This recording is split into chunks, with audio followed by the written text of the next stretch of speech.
Welcome to Chillin' 101. We hope this video helps. You'll begin by verifying support. Make sure your device or browser allows picture-in-picture so the option appears.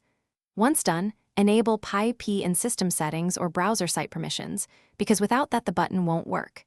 Next, open YouTube, start the video you want, and look for the PyP icon or simply press the home button on mobile. This action triggers PyP. Doing this gets you out of the app while the video continues in a floating window for Once the PyP window appears, you're in control. Drag it to any screen corner to keep it out of your way, and pinch or use resize handles if the platform supports resizing. Make sure to use the floating controls for quick play, pause, or tap to return to the full app to seek precisely.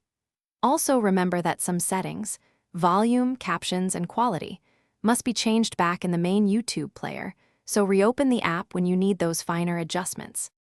To finish, close the PyP window with the X or tap the button that returns you to the app to fully stop playback. That ensures background play does not continue. If PyP won't start, first restart the app, confirm permissions, and install any updates. These steps resolve most issues. If problems persist, clear the app cache or reinstall YouTube. That removes corrupted files. One key troubleshooting tip: check battery saver and data saver modes, because they often disable background. Thanks for watching. Consider subscribing if we helped you.